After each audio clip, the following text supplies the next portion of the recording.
Hello guys and welcome to another episode of the Need for Speed Heats. This is going to be a bit different. What I want to do is actually start doing a series where I tune all of the cars that there are in the game. And today, we're actually going to start with Beetle.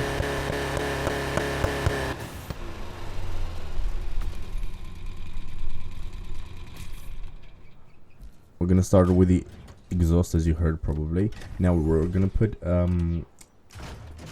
what I'll try to show as much as possible in terms of tuning the car, and after that doing some races with it as well. So let's see what engine we can get. We get the maximum one and see how that sounds.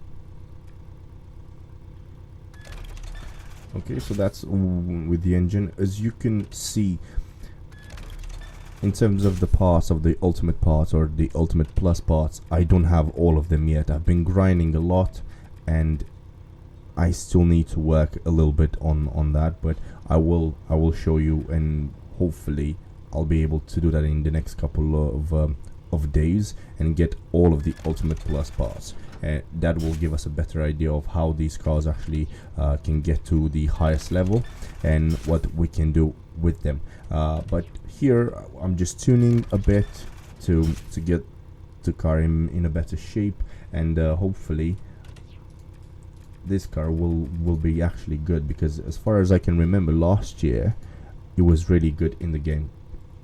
In the payback, in payback, this car, if you wanted like a really good drag car, this was your go-to. Or even if you wanted like a very good off-roading car, that was still the best. But with this car, what I'll do this year, I'll try to do it a combination of road and off-road in a way. It's not going to be too off-roady and it's not going to be too racy, but I'll try to keep it somewhere in the middle. But you'll see in a couple of seconds that this car is actually a beast. This car actually sounds really nice.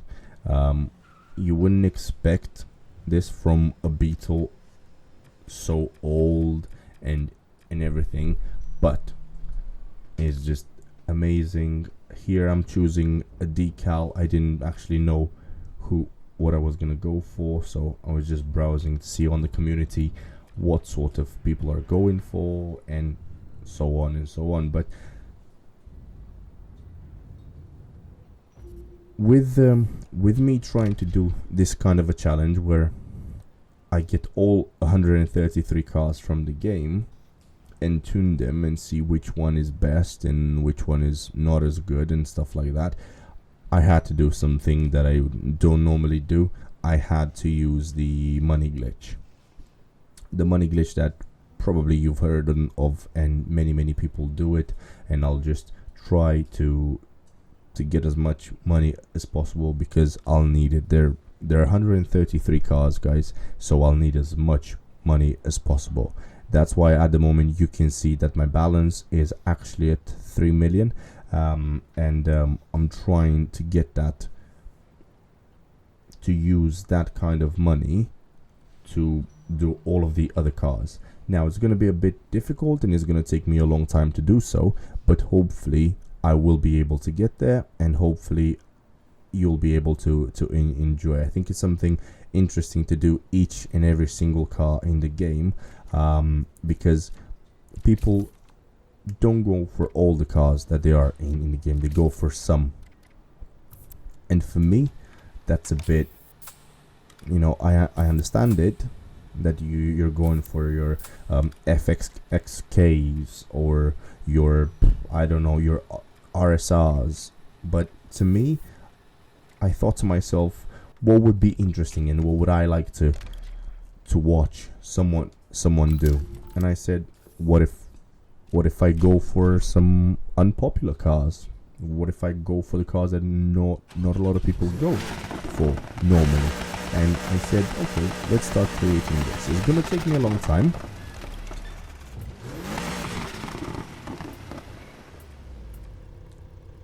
And it will be a long process, but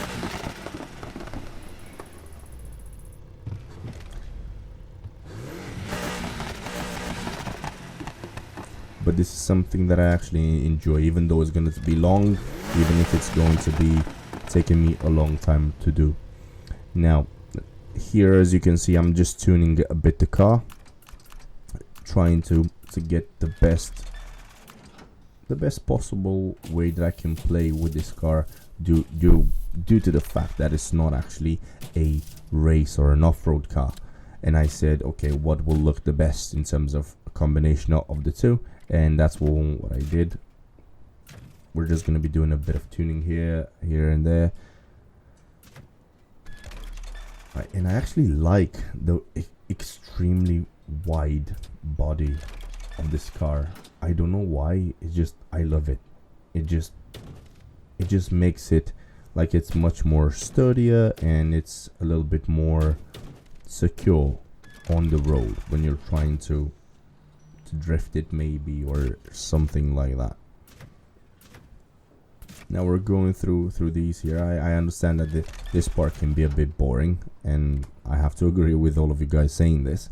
And by the way, I know it's been a long time since I've posted, but there were a lot of things happening and stuff like that. For some of you that don't know, I have a son.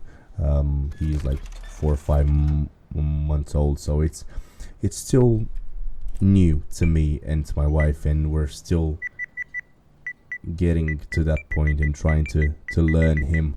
And it's a great thing to do, but it takes a long time.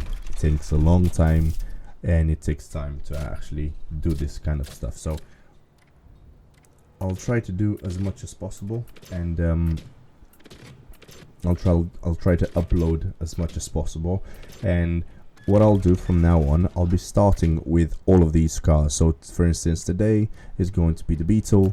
Probably in a couple of days is going to be the next car, which I believe is the Chevy C10 pickup truck, and I'll be tuning that as well, but hopefully that will be in a couple of days time.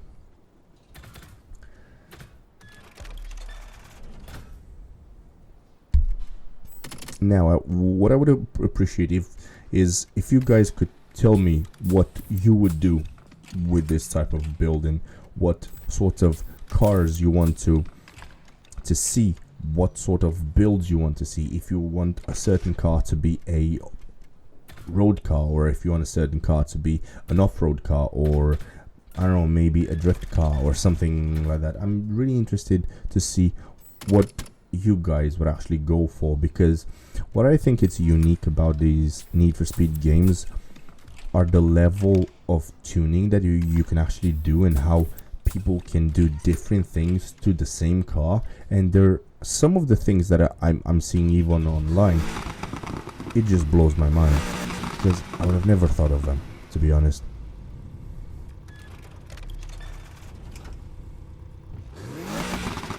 But yeah, here we go. I think that's the end result of this build. It's a black and greenish kind of decal as well. Hopefully you guys like it. Now it's time to go into some races and see how this car actually handles. And as you can see, there's a light bar on them on the car. There are a couple of elements that remind you of an off-road build, but the car is not actually an off-road build, and that is something that I truly love, to be honest, because a lot of people go for the off-roading version of the car, or they go for the on-road version of the car, which is brilliant for drag races, for instance. What do you say we go hunting around now we're going to be doing a bit of tuning, live tuning. Get us. and see what we can do.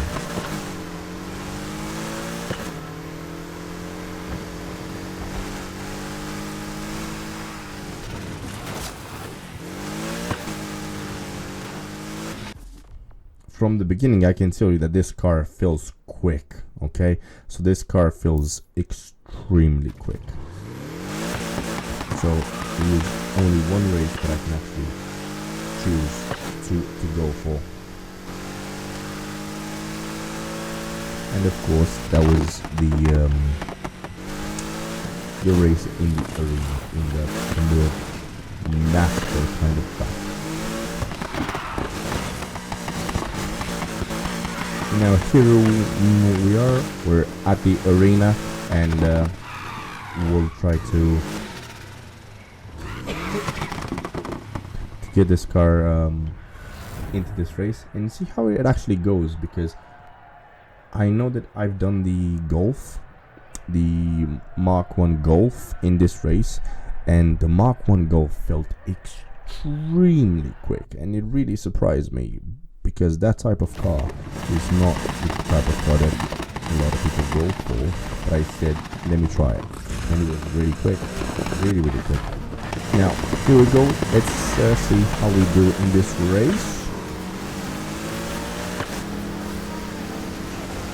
3, 2, 1, here we go. Now acceleration wise, I don't think I have to say absolutely anything. This car feels brilliant in terms of acceleration, but handling wise, it does not feel very good. It doesn't feel very sturdy, doesn't feel anything. I think that might be in particular my fault, and I'm gonna tell you why as well. Because on the cars that I do, in the live tuning bit, I don't actually put any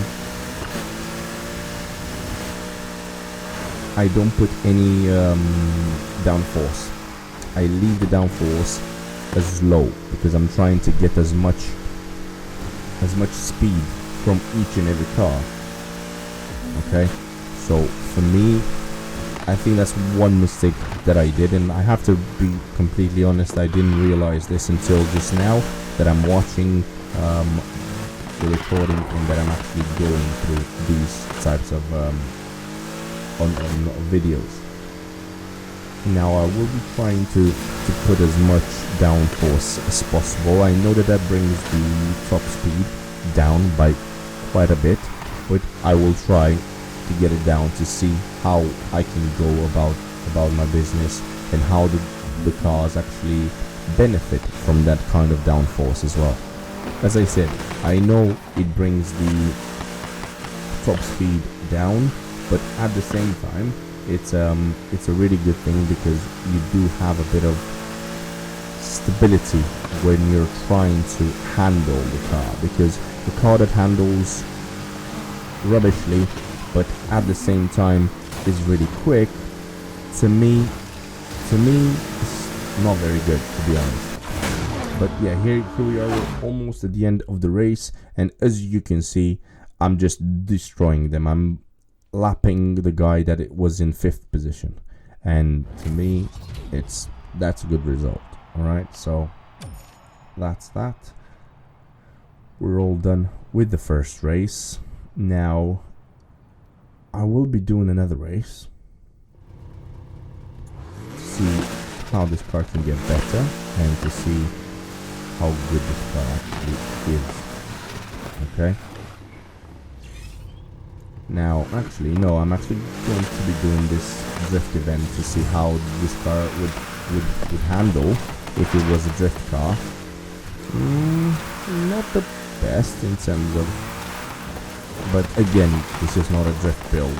Okay, so as you can see, this car, brilliant the way it goes about its business on track with the race that we just tried to. So to me, that's all fancy stuff, and that's good stuff, but I would really be surprised. I would really like to know what this car feels like if it would actually be and have all of the parts, all the Ultimate Plus parts. I think it would make a huge difference, and hopefully I can do that for the other cars that I'll be posting soon. Now, please be patient, and if you enjoy the videos, please make sure to leave a like, subscribe for more, and comment down below. Tell me what you guys enjoyed or what you think I should do to improve the content and to improve my videos. Now, I have to be honest, the video editing for me that part is the hardest one, and I'm trying to learn, I'm trying to get there, and hopefully you guys will be able to see the difference in a couple of episodes. And until then, thank you so much for watching. Until next time, take care and peace.